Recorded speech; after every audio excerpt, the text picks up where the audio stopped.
Ayan, good morning, good morning. Andito tayo sa Harden. Harden sa third floor pala. Dito yan, yan. Gaganda. Ganda ng aking kalamansi, oh. Dalawang puno yan. Ayan.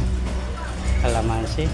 Ang puno niya ay may tanim na sibuyas. Ayan. Sibuyas. Saka alokbate. Ayan.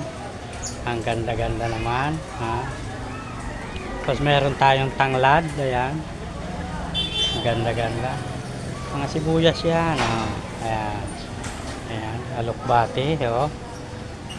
Ang gaganda ng alokbate natin, oh. Sibuyas, yan. Meron din tayong luya. Ayan, oh. Munting harding sa taas yan. Mga kababayan, munting hardin yan. Ito, may sibuyas to. Hindi ko alam kung anong halaman tong tinanim ng asawa ko. Ayan.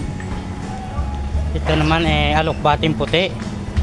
Ayan, katatanim ko lang mga siguro mga wala pang 1 week. Ang ganda, puting puti. Ang ganda na nga. Yun.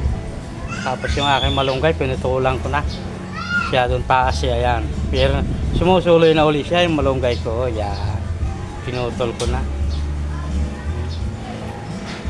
Ito, ang ganda nito. Hindi ito naman. Hindi lalagas ang hindi lalagas ang dahon nito, oh. Kahit paano mangyari, hindi malagas yung bunga niya. Laging hinog. Oh, ganda naman talaga. Nalimutan ko lang kung anong prutas to eh. Pag nahulaan niyo yung prutas na ito, napakaganda nito. Laging, green ano yung dahon niya. Kaya yung bunga niya, ang gaganda ng bunga niya, ang sarap siguro niya, no? Kahit na anong mangyari, hindi na yan. Hindi siya nalalagas. Hindi kagaya nitong malunggay, yan. Ito, ayan, no? Ang ganda. Hindi ko alam kung anong halaman itong tinanim ni Mrs. na yan, eh. Yan. Mga bubong yan. Tayo sa third floor. Yan. Paranaque Port State. Yan. Area 7B. Yan. Ang ganda yan, ha? Lalagyan ko ng taklob yan. Kaya nandito ako. Day off muna pagtinda. Ayan. Yan, guys. Sa lamisa ko mayroon pa rin alokbate. Naman talaga naman. Tsaka yung yan, maganda ro gamot yan, eh. Oliba yan, oliba. Hindi yata oliba, nalimutan kong pangalan yan. Ayan. Siyempre hindi mawala yung alaga akong ibon. Ayan. Napakababait ng aking alagang ibon na yan, oh.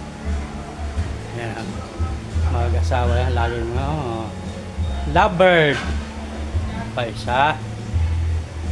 Si Jopak at saka si Conan at si Jopak. Ayan.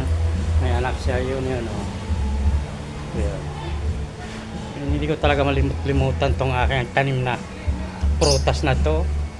Hindi talaga nalalagas siya kahit anong mangyari, kahit anong taon yan. Ayan, guys, thank you sa pag-watching nyo, panood, pag-like nyo, pag-share. Ayan, thank you mga lods.